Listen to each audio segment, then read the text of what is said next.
Tiriyata kan wo malikono ani maliko kan o bela jeli salam alaikum ni akwa kuna funu wakati selemi na wala ko farafina ni dia fanto kibarola kabebi tenendo yama jumadal akrikilita nani ijira bakili keminani ani binani saba akwa kuna funi bakurba fleni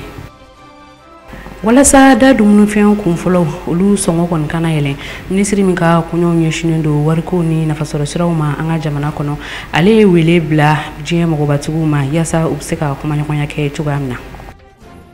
jamana nyema Ibrahim Boubacar Keita alika fatuli kadra ko na la teliyata kon willa kase akadema yaula yasa kata mabamunu bi no ni ulere kon na ta siblake kasega uluka kuma kaunta wa Ibrahim Boubacar Keita alere koniye parcours mun ke politique yere na serafe jamana yere kon la anda bina se obela jelema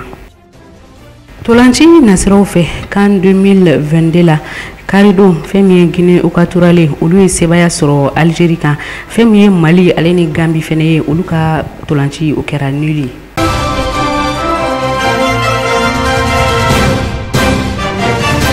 Ministri mika kunyo nyeshine do na basoro siraw alini kasabiko ma anga jamana kono uliye laje dola be bi sokomadena uni jamana yere amagobatigu ni nyokonche yasa femye dadumuni fen songoko ye useka kuma nyonya buli okan uluka na seka yelen choya shila chubamna ni laje kufoli anyemo ya kumbe ministri bolominka kunyo ko nyeshine do seneko ma anga jamana konna la umodibo Keita aisata maiga anaka jatala lai Mamadou Traoré kumbe no tele ta tokola ni segin kon na la kuma nyoya de kera joko kelaw yere fanfela la wala sa femi sugaro songoy ale be se gaji anga jamana kon na la chuguyamna femi anga sene ministre ale koni ayira ka fo koni ay gala kon doni no sugaro ko yere la ni wakati na ka sababu kon bora sukala maw yere de la ni o sugaro glanre anga jamana kono barsa ulu kon mason folo ku tika ke sebem yere kon mena to sugaro be se ga fere drome kemela anga jamana kon na la folo la kala ka sukaro atunda ka gele katbe sukaro mbebo kofe o wakati la gouvernement nya fo commerçant wi o ka sukala deme ka sukaro feri o de kera Mali kono wakati be si zambe situation mina o situation de yelemara anga sukaro mimbe lanfia o de daka no ni sukaro mbebo kofe mais sukala banendo ka convention signé nyame yere kube ka sugaro bo dondoni kata fere prix la prix mingagele o ye comme se ka continuer parce que pour que sukala ka se ni prix na gouvernement de demain que sukala na e demain que sukala demain mi que sukala hali Mali commerçant Mali industriel otekouye donc a réunion benake avec Soukala ou la direction pour que ka fouille ou ka convention signée pour que Soukaro ka bla Sougula non le ka Soukaro bla Sougula bi Soukaro be ferré keme kilo mais tant qu'à ma bla parce que ni fin qu'on te Sougula avec la mesure bêta pour que anga Soukaro mi man fait no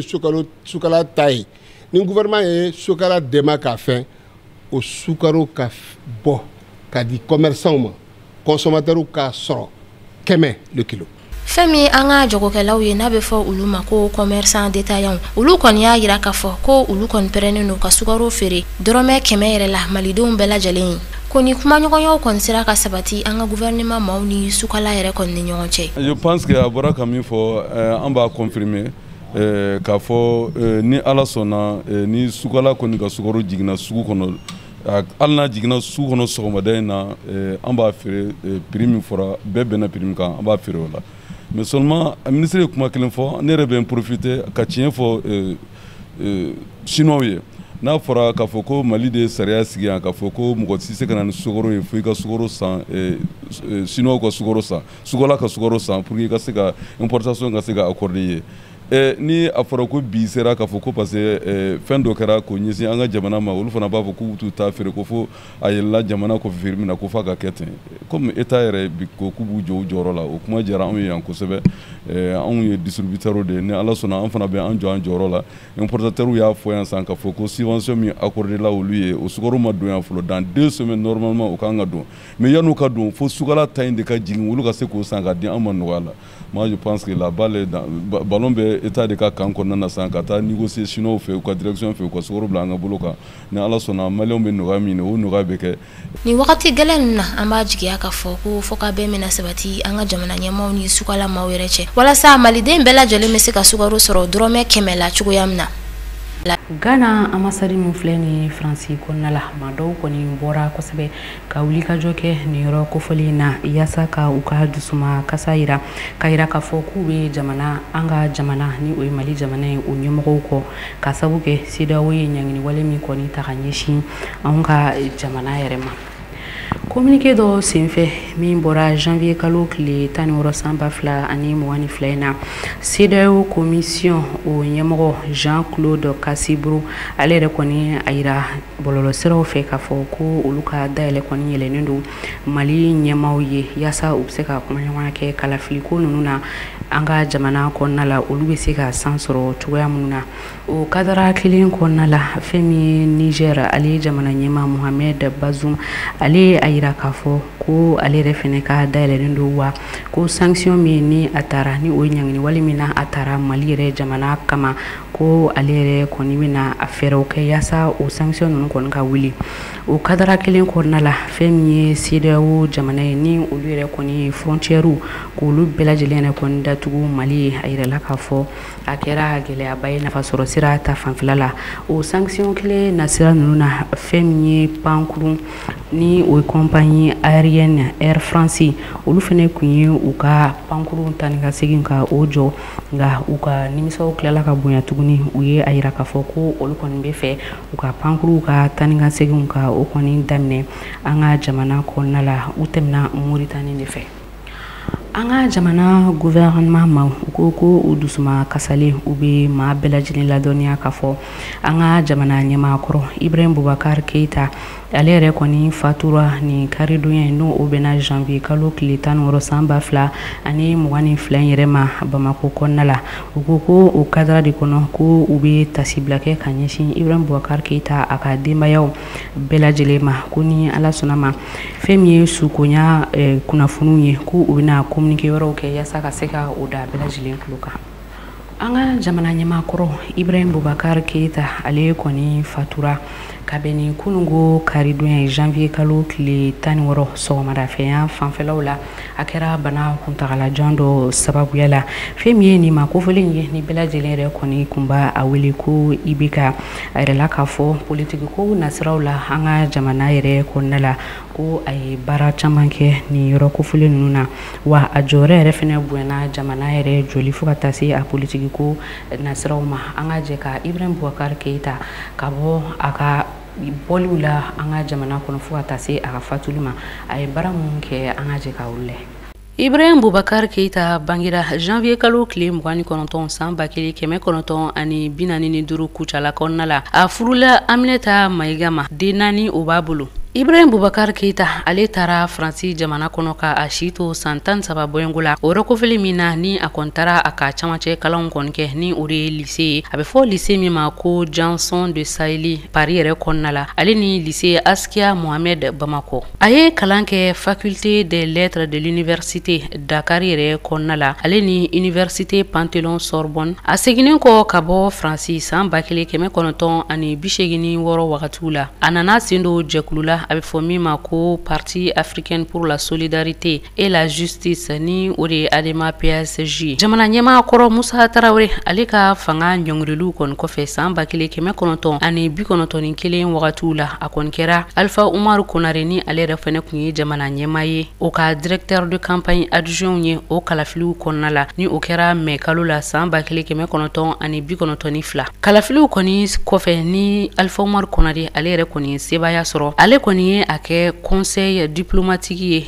ale ni jamana gouvernement ka kumalasela juin kalo san 1992 novembre kalo san 1992 a kɛra ambassadeur ye Mali ani Côte d'Ivoire ni ɲɔgɔn cɛ Gabon, Burkina ale ni Niger jamana. Novembre kalo la san 1993 la a kɛra ministre ye min ka kɔɲɔw ɲɛsina an ka jamana ani jamana wɛrɛ kɔɲɔw ɲɛnabɔli kama. Kalo damadamani tɛmɛnen kɔfɛ kɛrɛnkɛrɛnna février kalo tile 4 san 1994 président Alpha Umaru Konare a ye Ibrahim Boubacar Keita ka a sigi premier ministeriya la o wagati ninnu kɔnɔna la fo ka na se février kalo san 2000 ma. O bɛɛ la a kun bɛ Adema yɛrɛ ɲɛmɔgɔya la. San 2002 Ibrahim Boubacar Keita a kɔni ye i kanbɔ jamana kuntigiya nɔfɛ o kadara kɔnɔ kɛmɛ sara la 21 bɔɲɔngo a ye o de sɔrɔ premier tour la. A kɛra mɔgɔ sabanan ye Amadu Tumani Touré kɔfɛ ni ale yɛrɛ kɔni ye kɛmɛ sara la 28 ana kunganfɛn sɔrɔ. Sumaila Sise fɛnɛ ale kun ye kɛmɛ sara la 21 ani a kunganfɛn sɔrɔ. O tɛmɛnen kɔ tuguni Ibrahim Boubacar Keita ale ka parti maw u kɔni a laɲini a ka kanbɔ jamana kuntigiya nɔfɛ janvier kalo tile 28 san 2007 o kadara kɔnɔ a y'a ka yɛrɛ kofɔ baaraw kɛ ani Amadu Tumani Touré olu de kɔni kun kɛnbɛ ka u kwa da ɲɔgɔn kɔ la o kalafili ninnu wagatiw la. Premier tour la kɛmɛ sara la 19 n'a kunganfɛn a ye o de kɔni sɔrɔ. A kɛra maa filanan ye Amadu Tumani Touré ale yɛrɛ kɔfɛ ka sabu kɛ ale yɛrɛ de kɔni sigira fanga la kokura tuguni ni kɛmɛ sara la 71 ana kunganfɛn. O ti kalo tile 26 san 2011 Ibrahim Boubacar Keita a kɛra cɛbɔ ye tuguni parti kɔnɔ ni a bɛ fɔ min ma ko Rassemblement pour le Mali. Kalo 3 kɔfɛ fɛn min ye parti 9 bɔɲɔngo ye olu bɛɛ lajɛlen yɛrɛ kɔni farala a kan yaasa ka kɛ kɔnɔkuluba kelen ye ka se ka jɔyɔrɔ kɔni ɲini ka o d'a ma o parti kofɔlen ninnu na o dɔ de ye parti miiriya ye fo ka taa se UMP ma. Coup d'état min ni a kɛra Amadu Tumani Touré la san 2012 tɛmɛnen Ibrahim Boubacar Keita ale kɔni ye fɛɛrɛ dɔw sigi sen kan ka jɛɲɔgɔnya kɛ ale ni maa minnu bɛ yen nɔ ni u ye fanga yɛrɛ kɔni bɔsi ni o kɔni kun ye finitigilakaw ye. Yaasa a bɛ se ka jamana ɲɛmaya ko o yɛrɛ kɔni sɔrɔ cogoya min na o kadara de kɔnɔ san 2013 Ibrahim Boubacar Keita a y'i kanbɔ jamana kuntigiya nɔfɛ hali n'a sɔrɔla an ka jamana yɛrɛ kɔni kun bɛ gɛlɛya min kɔnɔ ni o de ye bamaciwale kɛba maaw olu yɛrɛ kɛlɛli ye. O kadara kɔnɔ Ɲɔrɔbu ye Hayidara ale yɛrɛ kɔni ye silamɛw bɛɛ lajɛlen wele ka yaasa u bɛ se ka Ibrahim Boubacar Keita dɛmɛ cogoya min na a ka se ka fanga sɔrɔ o wagati ninnu kɔnɔna la. O kadara kɔnɔ a y'a ka nafolo ani a ka hakilinaw bɛɛ lajɛlen bɔ o wagati ninnu na yaasa ka fara Ibrahim Boubacar Keita kan a ka se ka fanga yɛrɛ sɔrɔ. O kɛra sabati 2012 o kadara de kɔnɔna la. A yirala k'a fɔ o kɛra a siɲɛ fɔlɔ ye fɛn min ye diinɛmaw ye olu yɛrɛ bɛɛ lajɛlen ka wuli ka fara fanga ɲinina dɔ kan yaasa ka se ka fanga yɛrɛ d'a ma jamana yɛrɛ démocratie yɛrɛ kadara kɔnɔna la. O kɛlen kɔfɛ Ibrahim Boubacar Keita ale nana sebaya sɔrɔ kabini premier tour la. Deuxième tour olu yɛrɛ fɛnɛ kɛlen kɔfɛ ɲani jaabiw olu yɛrɛ bɛɛ lajɛlen yɛrɛ kɔni ka bɔ ani maa min kɔni kun kwadalen don ɲɔgɔn na kosɛbɛ ni o ye Sumaila Sise ye ale yɛrɛ kɔni jɛnna n'a ye k'a fɔ ko Ibrahim Boubacar Keita a kɔni ye sebaya sɔrɔ ale kan ka sabu kɛ kɛmɛ sara la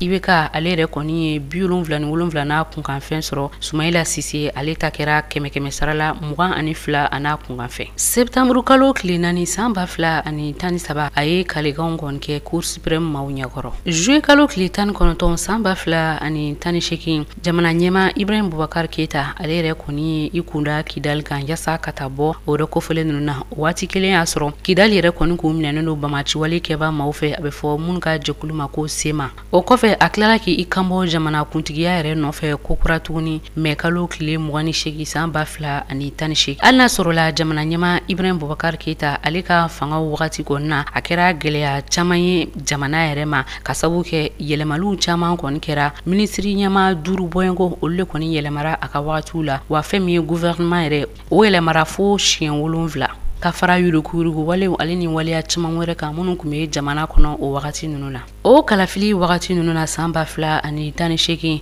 premier tour wagatiw la Ibrahim Boubacar Keita ale na sebaya sɔrɔ tuguni kɛmɛ sara la 41 na a kunkanfɛn Sumaila Sise kan ni ale ye kɛmɛ sara la 17 ana kunkanfɛn sɔrɔ. o jaabi kofɔlen minnu bɔra maa minnu kɔni kun bɛ cɛbɔya nɔfɛ olu maa 18 bɔɲɔgɔnko u bɛɛ lajɛlen farala ɲɔgɔn kan yasa ka u ka dusumakasa yira k'a fɔ ko olu ma jɛni ni jaabi bɔlen ninnu ye o kɛra conférence de presse dɔ senfɛ u kɛlen kɔ ka turu filananw ka olu yɛrɛ kɔni boloda Ibrahim Boubacar Keita ale nana sebaya sɔrɔ 100 sarala 67 ana a kunkan fɛ hali n'a sɔrɔla fanga sinamatɔ maaw olu kɔni kun ye a yira k'a fɔ olu ma jɛni ni jaabi ye nka fɛn min ye Union Européenne ye ni olu ka jateminɛlikɛla o maa 90 bɔɲɔgɔnko ni olu yɛrɛ kun tilalen don biro 440 ni ɲɔgɔn cɛ olu y'a yira k'a fɔ ko olu yɛrɛ kɔni sɔnnen don ni jaabi ninnu ma septembre kalo tile 4 san 2018 a tilala ka kalekan kɛ kokura tuguni Cour suprême maaw olu yɛrɛ kɔni ɲɛkɔrɔ avril kalo tile 22 san 2019 Ibrahim Boubacar Keita ale ye Bubu Sise kɔni ta k'o kɛ minisiri ɲɛmaa ye juin kalo tile 4 ale ni a tile 19 san 2020 Imam Mohamud Diko ale yɛrɛ kɔni ye wele bila jamana kɔnɔdenw bɛɛ lajɛlen ma yasa u bɛ se ka u ka dusumakasa yira cogoya min na o bɛɛ lajɛlen na u kɔni tun bɛ ka a laɲini fɛn min ye Ibrahim Boubacar Keita ale kun ka fanga bila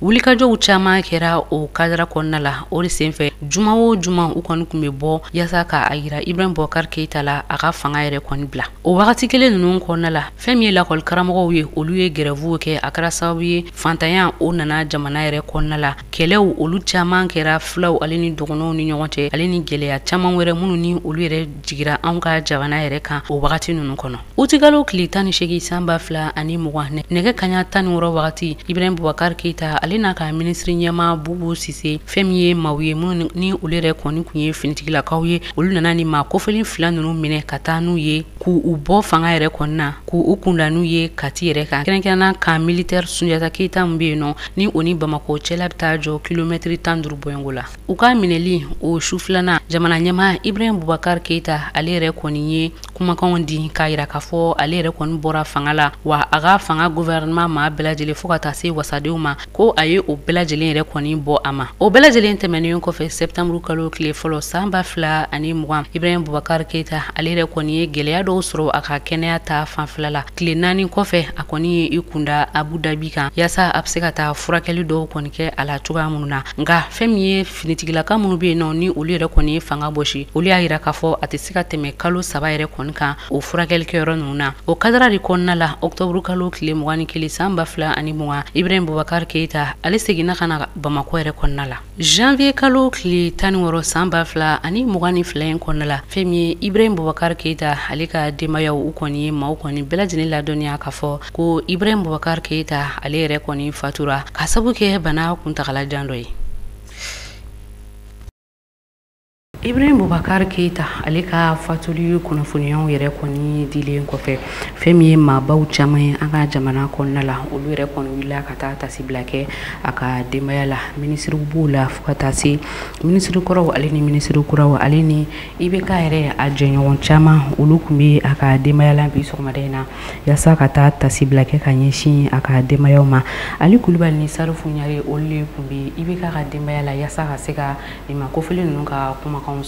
Kabange janvier kalo tile 29 san 1945 kucala ani ka kɛ jamana ɲɛmaa ye san 2013 kɔnɔ septembre kalo tile 4 ka tila ka kɛ jamana ɲɛmaa ye tuguni taku filana kɔnɔna fɛn min ye san 2018 kɔnɔna na o de hukumu kɔnɔna na fɛn min ye wulikajɔba o nana kɛ a nɔfɛ ka jira k'a fɔ a ka maracogo ko o kɔni ma fasodenw kɔnja ni jɛkulu ye jɛkulu min ni u b'a wele ko M5 RFP dɔ ko mouvement du 5 juin o de hukumu kɔnɔ fɛn min ye a nana fanga kɔni bila o ti kalo tile 18 san 2020 kɔnɔna na Ibrahim Boubacar Keita ni maaw b'a dɔn IBK kɔnɔna a kɔni ye diɲɛ to ka bɛn ni kari tɛmɛlen kɔni ye janvier kalo tile 16 san 2022 sɛbɛnnikɔrɔ Bamako a yɛrɛ ka jabala kɔnɔna o de hukumu kɔnɔna na fɛn min ye Ibrahim Boubacar Keita maaw kɔni y'a jira k'a fɔ ko maaba kun don jamana kanuna kun don fɛn min ye adamadenya o kɔni kun bɛ a la wa maa min fana kun don fɛn min ye a bɔkolo ko a kɔni jijalen kɔni don o la fɔlɔ IBK ka fatuli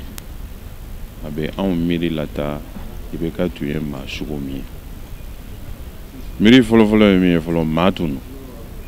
n'i ko ko karisa ye maa ye fɛn bɛɛ b'a kɔnɔ ne maa ye maa min ni IBK jara a kɛra politiki mɔgɔ ye a ma kɛ politiki mɔgɔ ye a kɛra ni maa min bɛ politiki la ɲɔgɔn fɛ tɔn kelen na a kɛra ni maa min bɛ sɛnɛya sama u ni ɲɔgɔn cɛ ko o tɛ nin kuma in fɔ wa ko o hakili tɛ taa la fɛnɛ k'a fɔ ko maa tun don maa duman tun don maa ɲuman tun don maaya tun b'a la min bɛ o kɔfɛ maa min fɛnɛ tun don a tun jigiba ani a tun torokolen don kosɛbɛ a ka jamana la.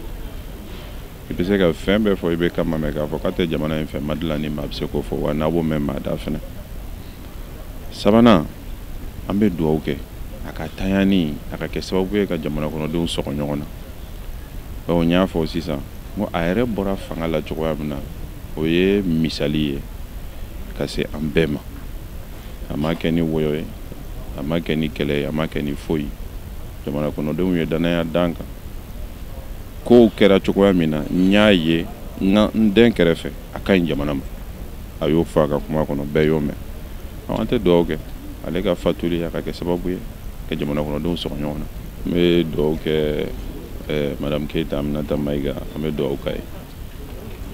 I ni maa min jɛra san 50 bɔɲɔgɔn o ka fatuli o tɛ se ka kɛ ko gansan y'i bolo cogoya si. An bɛ dugawu k'a ye. An bɛ dugawu kɛ kɔlɛ ye, an bɛ dugawu kɛ du ye, an bɛ dugawu kɛ jamana kɔnɔden bɛɛ ye. I bɛ k'a la ka hinɛ la. Ala ka yafa ma. Mɔgɔ min bi i bɛ k'a dɔn, b'a dɔn mɔgɔ min don a b'a ka jamana fɛ, b'a fɛ kosɛbɛ. B'a ka jamana fɛ wa mɔgɔ min don fana,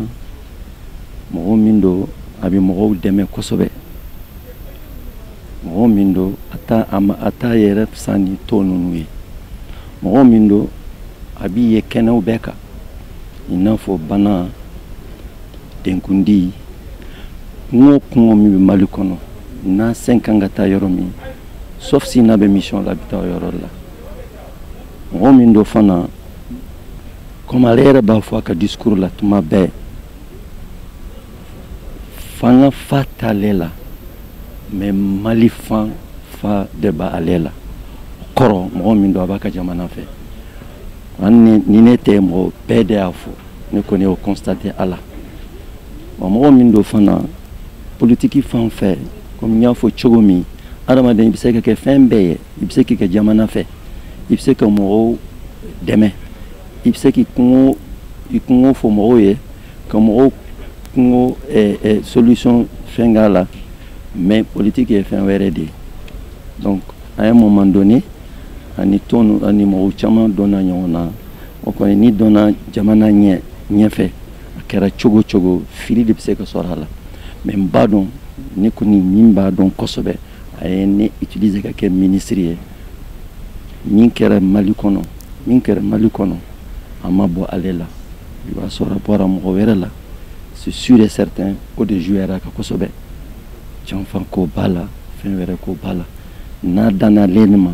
wallahi Mali tɛ jigi duguma jamais diɲɛ kɔnɔ jamais de la vie.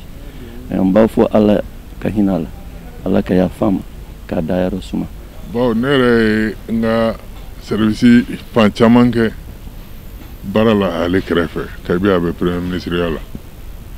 ka na kɛ président n ye baara kɛ a kɛrɛfɛ ka kɛ ministre ye. Parti min fana ni ale kɛra a président fɔlɔ ye ale kɛra sababu ye parti in ka sigi sen kan. Ala barika la bi ne bɛ o parti ɲɛmɔgɔ dankanw na vice président. Ayiwa donc ni Ala nana o miniji dɔgɔya ne ka dusukasi de don nka ne kelen tɛ comme n y'a fɔ cogo min ne bɛ tɔn dɔ la tɔnden bɛɛ dusukasilen don bi. Du fana kɔnɔ an kɛrɛnkɛrɛnnenya la an filɛ du min kɔnɔ nin ye kabi nin biriki fɔlɔ ma da an bɛ ɲɔgɔn kalama fo ka na a jɔ k'a kɛ du ye o la ne bɛ se ka jate dudenw fɛ. Ayiwa du kɔnɔ mɔgɔw an bɛ dusukasilen don nka an ɲɛ bɛ jama min na taga segin na a bɛ dɔ bɔ an ka dusukasi la ka d'a kan ni jama in bɛɛ ka taga segin tɛ ko k'a fɔ ko masakɛ kun ko jamana ɲɛmɔgɔ kun don jama in fanba ka taga segin ye adamadenya min tɛmɛna ani u cɛ. O sababu la sa an bɛ dugawu kɛ Ala ka dayɔrɔ sumaya. ni abe fu cogo min na Ibrahim Boubacar Keita ni ale kɔni kun bi a bɔkolo kɔni nɔfɛ kosɛbɛ ka se ka o kɔni sira tɔgɔma o de hokun kɔnɔna na fɛn ye mandekaw kɔni ye olu kɔni bɔla mande yaasa ka n'u ka foliw k'o bila fɛn ye Ibrahim Boubacar Keita a yɛrɛ furumuso kɔni na ani ka bon donbolo kɔni di yaasa o na se ka o kɛ k'u yɛrɛ dɛmɛ cogoya min de la manden dugutigi bɛɛ k'a daminɛ kuru la k'a bila ba la a bɛ fɔ mɔgɔ o mɔgɔ ma manden ko jamu duman k'a fɔ ko jamu b'i la o bɛɛ ladɛlen b'a la an kana mɔgɔ mɔgɔ bɛ bɔ diɲɛ fan wɛrɛ fɛ u k'an kana maninka ile sɔrɔ yan bɛɛ y'a kuma kan k'a la maninka ile ta kan an ka mansakɛ min taɲana a ma tolonkɛ lanbe la a ma tolonkɛ siya la maninkaya tun ka d'a ye kojugu a ma maninkaya la maloya a ma maninkaya la ka kantigɛ a ye maninkaya yiriwa ka maninkaya kɔrɔta o hokumu kama manden dugutigiw wulila kana an jɔ ka dakurunya kelen duwawu kɛ an badenkɛ ye bawo n'i y'a mɛn ko silamaya ye badenya de ye kana dakurunya kelen duwawu kɛ kana dakurunya kelen ŋanikɛ yiraw kɛ diɲɛ bɛɛ lajɛlen na k'a dɔn an ka mansakɛ min tanyana n'o ye Alhaji Ibrahim Boubacar Keita ye k'a ma tulonkɛ a faso la o de ye Ala sogo i sago maninkaw ko sangafula tɛ dɔgɔya la sangafula tɛ bonya la dalasi 22 manden bɛ tɔgɔ la k'a daminɛ kuru ma k'a bila ba la ko u ka latigɔlɔ sɔngɔ don u bɛ duwawu kɛ Ala ka hinɛ fure la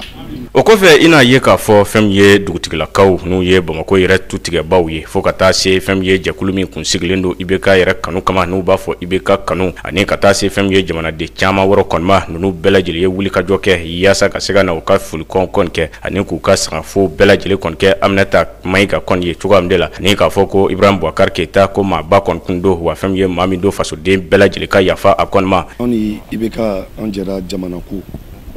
ka parcours kɔrɔ an y'olu de ye 2002 on a décidé ni cɛ min filɛ an b'an ka danaya d'a kan on va lui porter à la magistrature suprême an bɛ taa n'a ye Kuluba o hukumu kɔnɔ an y'a ka caution sara an kɔni an tora ɲɔgɔn bolo tigɛ ɲɛgɛn ma don a la mais jamana mara di a ma nɔgɔn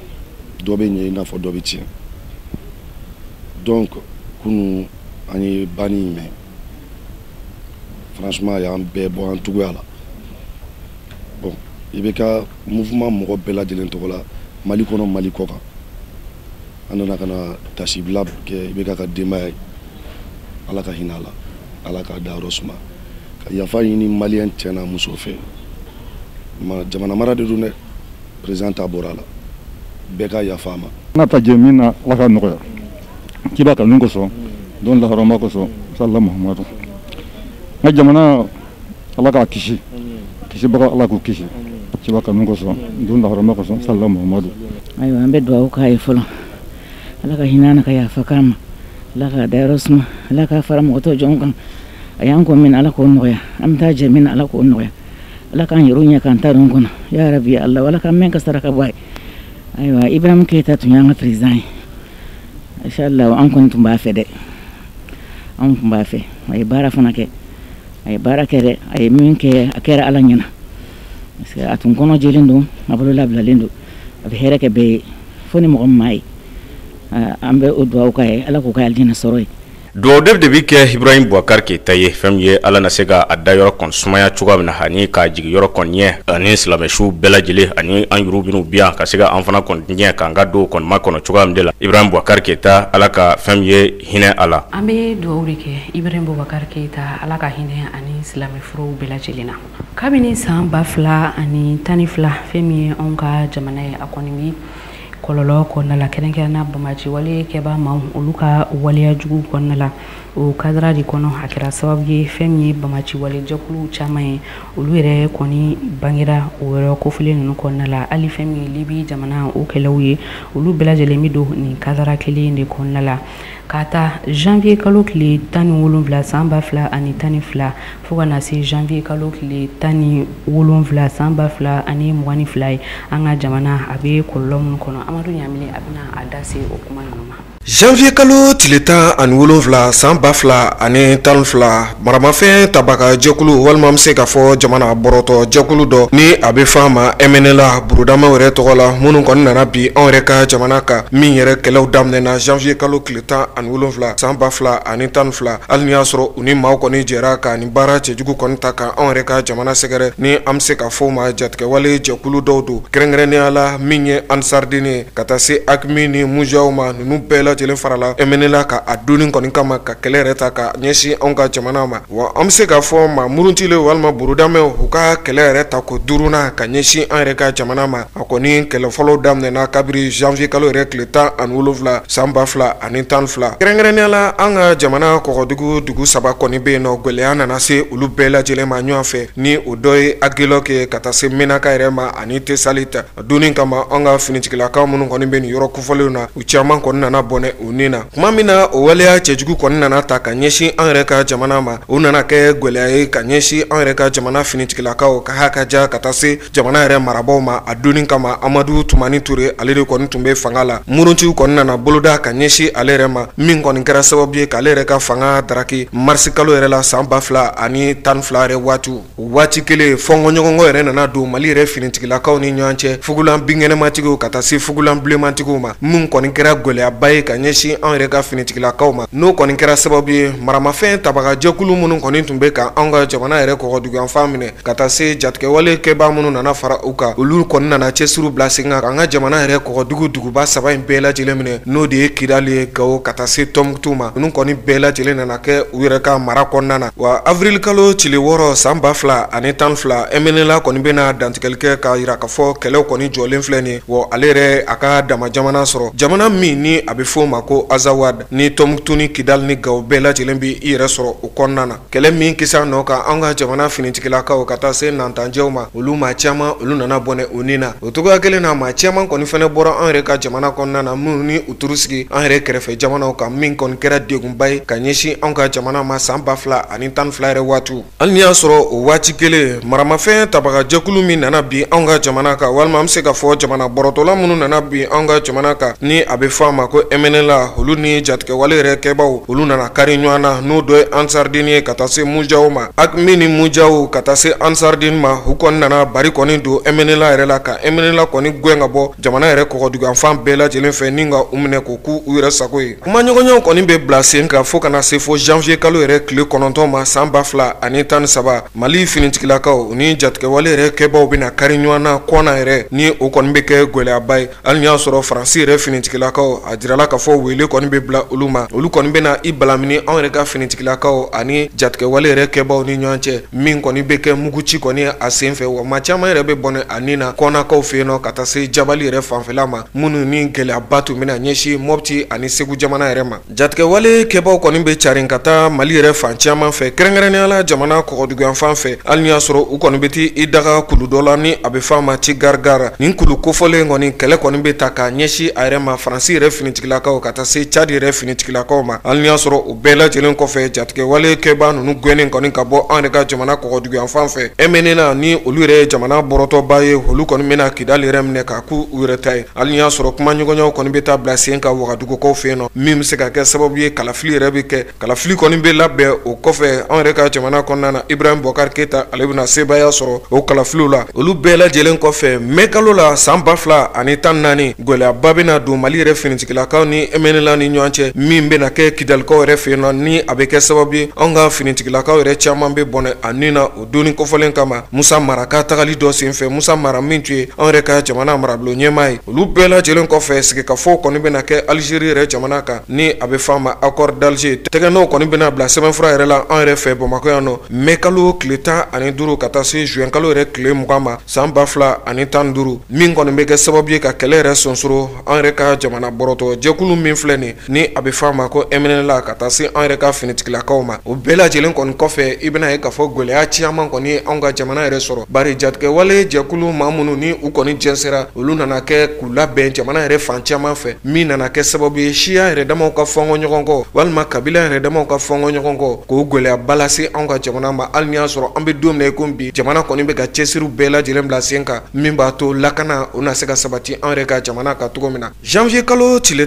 ani wolonfila san 2000 ani 12 janvier kalo tile 17 san 2000 ani 22 san 10 bɔɲɔgɔnko anw ka jamana a bɛ degun kɔnɔna na degun min ma sɔrɔ dɔw yɛrɛ fɛ jamana bɔrɔtɔlaw ka degun ka ɲɛsin an yɛrɛ ka jamana ma. Anga jamana fintigilakaw a bɛ fɔ minnu ma ko faamaw a yirala k'a fɔ ko olu ka wuli ka jɔ yɛrɛ kɔni barika bonyana kosɛbɛ fɛn min bamaci wale kɛba maaw kɛlɛli yɛrɛ la o kadara de kɔnɔna la janvier kalo tile 12 san 2000 ani 22 tɛmɛnen ninnu na a yirala k'a fɔ ko u ye wuli ka jɔba kɛ ka ɲɛsin Sama Soso Logori ni o bɛɛ lajɛlen yɛrɛ filɛ nin ye Bankas ale cercle la a kɛra sababu ye fɛn min ye ka bamaci wale kɛba maa caman ka se ka olu yɛrɛ kɔni bɔnɛ Mina. O tɛmɛnen kɔ ka bɔ yen nɔ farafinna ni diɲɛ fantɔ kibaruyaw Abdou Watara ale bɛna walawalali caman k'o la. Sudan jamana kan kunungo no bɛnna janvier kalo tile 16 ma wulikajɔ min bɛ ka kɛ Sudan jamana kɔnɔdenw fɛ u ka finitigilakaw yɛrɛ juguya la a wulikajɔ in kɛra sababu ye min ye u ka kɛnɛyasoba dɔ ye u ka finitigilakaw ye wulikajɔ yɛrɛ kɛ ka se fo ni kɛnɛyaso in kɔnɔna la a kɛra sababu ye ka tiɲɛni yɛrɛ ladon kɛnɛya tigilamaaw kun o wulikajɔ ninnu ni y'u ta k'u lajɛ bi tɛnɛ n'o bɛnna janvier kalo tile 17 ma maa minnu bɛ ni olu bɛ Sudan yɛrɛ finitigilakaw yɛrɛ juguya la minnu bɛ k'a yira Sudan finitigilakaw la u ka fanga bila ka di jamana kɔnɔden gansanw ma olu y'a yira k'a fɔ u ka kɔrɔfɔw la olu tɛna tagama yɛrɛ jɔ ni ye baara ninnu ta k'u lajɛ sibiri n'o bɛnna janvier kalo tile 15 ma Sudan jabaranisoba min bɛ n'a bɛ wele ko Al Jazeera olu kɔni tun bɛ ka kunnafoniyaw ta a waatini yɛrɛ bɛɛ lajɛlen na k'a fili fiɲɛ fɛ o kɛra sababu ye u ka jamanatigiw kɔni ye wulikajɔ kɛ ka sariya bɔ k'a fɔ ni jabaranisoba in n'o ye Al Jazeera ye k'a bɛ ka baara minnu kɛ baara ninnu ka se ka jɔ ni ye o waleya ninnu fana ta k'a lajɛ a kɛra sababu ye maa caman ye a fɔ ko min ye dantɛmɛ wale ye ka ta ka ɲɛsin kunnafonidilaw ma ko o waleya de bɛ ka lasabati Sudan finitigilakaw fɛ o kɛra sababu ye min ye l'Amérique a sigiden min bɛ Sudan faaba yɛrɛ kɔnɔna na ale ye kunnafoniya di k'a fɔ yɛrɛma hɔrɔnya bɛ kunnafonidilaw bolo u ka baaraw kɛ min ye bagabagali ye ale ni papali o waleya min bɛ ka bɔ finitigilakaw yɔrɔ ka ɲɛsin Al Jazeera mɔgɔw ma k'u ka a dabila Sudan jamana ɲɛmaaw y'a yira k'a fɔ u ka kɔrɔfɔw la laɲini min bɛ olu la o de ye ka se ka jamana labasigi olu ye jateminɛ min kɛ Al Jazeera in bɛ ka jaa minnu ta k'a fili fiɲɛ fɛ a bɛ ka kɛ sababu ye ka dɔ fara funtɛni yɛrɛ ka jamana kɔnɔdenw yɔrɔ nka an bɛ don min na i n'a fɔ bɛ wulikajɔ kɔni kɛlen bɛ jamanatigiw fɛ ani ni kunnafonidisoba in n'o ye Al Jazeera ye u ka se ka ɲɔgɔn faamuya min bɛ kɛ sababu ye ja ni kunnafoniyaw ka se ka fili Al Jazeera fiɲɛsun sanfɛ min bɛ kɛ hakilisigi ni basigi ye ka ɲɛsin Sudan jamana kɔnɔdenw ma.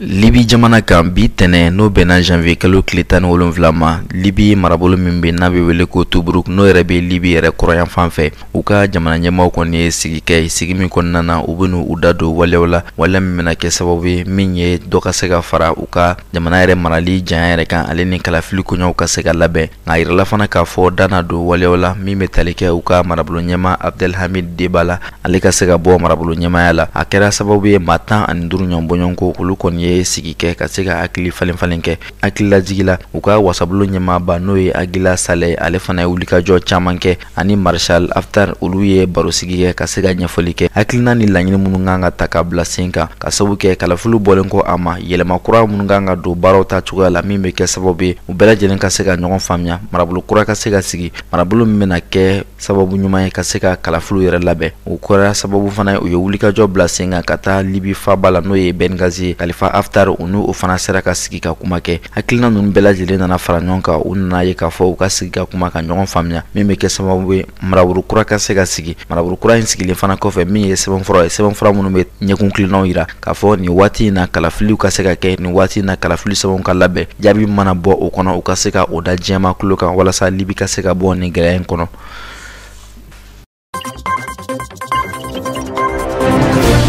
Madagascar jamana kan wulikajɔ min kɛra sababu ye ni tiɲɛni dɔ kɛra u ka kuran yɛrɛ soba la u ka dugu la dugu min bɛ wele ko Ande Kaleka janvier kalo yɛrɛ daminɛ la a yirala k'a fɔ ni ye nin waleyaw ta k'a lajɛ 100 sara la 40 ɲɔgɔnbɔɲɔgɔnko bɛ tiɲɛni yɛrɛ dora kuranko yɛrɛ la Madagascar jamana yɛrɛ kan o kɛra sababu ye u ka jamana ɲɛmaa y'a yira k'a fɔ wulikajɔ ni baara minnu bɛ ka kɛ a cayalenba bɛ kɛ kalo 6 ka se kalo 8 ɲɔgɔnbɔɲɔgɔnko ma min bɛ kɛ sababu ye u ka kuranko ka se ka lasabati hakilisigi kɔnɔna la o wulikajɔ ninnu y'u ta k'u lajɛ min min ye kɛnyɛrɛye jɛkulu ye minnu bɛ baara kɛ kuran na kosɛbɛ olu y'a yira k'a fɔ nin na kɛ gɛlɛyaba ye olu ma o kɛra sababu ye jɛkulu min bɛ ni o ka kɔɲɔ bɛnnen bɛ kuranko kɔɲɔ sabatili ma n'a ɲɛmaa dɔ ye Thierry Arajow n'a ye ale y'a yira k'a fɔ a ka kɔrɔfɔ la wulikajɔ kɔni kɛlen don jamanatigiw fɛ min bɛ kɛ sababu ye kuran yɛrɛ ka se ka segin so u y'a yira k'a fɔ min ye ji yɛrɛ o kɔni tun donna kuranso in kɔnɔna na a kɛra sababu ye ka masimafɛn caman cɛ nka a ji kilan bɛɛ lajɛlen labɔra min ye bi tɛnɛn yɛrɛ ye jateminɛw y'a yira k'a fɔ u ka gurupu dɔ bɛ yen n'o ye masimafɛnba dɔ ye min bɛ kɛ sababu ye ka kuran yɛrɛ di o bɛna a lajɛ k'o bila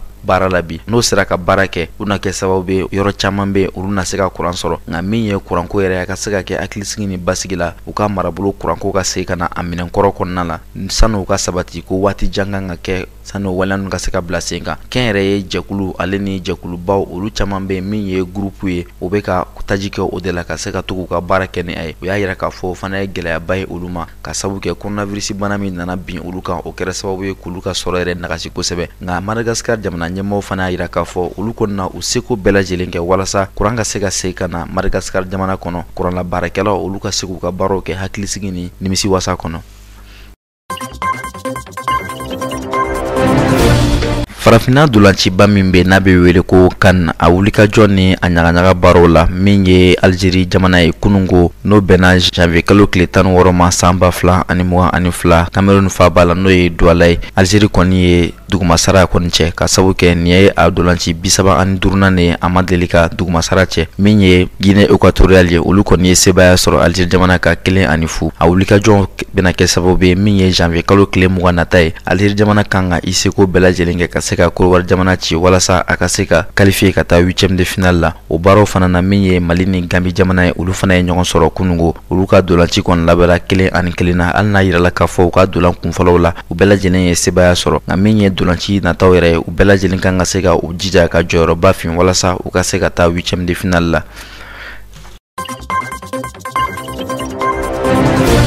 Ni kɛra garisɛgɛ bi kunnafoni kɛnɛ kan an b'aw fo ka waleɲuman dɔn Mali kɔnɔ ani Mali kɔkan tele ɲɛtaa sugantili la k'a kɛ aw ka kunnafoniw tayɔrɔ ye aw bɛ se ka an ka nin kunnafoniya kelen ninnu sɔrɔ Facebook walima YouTube sanfɛ walima sini nɛgɛ kaɲa 10 wagati tele ɲɛtaa sanfɛla yɛrɛ la ni Ala ma basi kɛ sini an bɛna ɲɔgɔn sɔrɔ ni kɛnɛ kelen ani ni wagati kelen na walasa ka se ka kunnafoniya wɛrɛw di aw ma.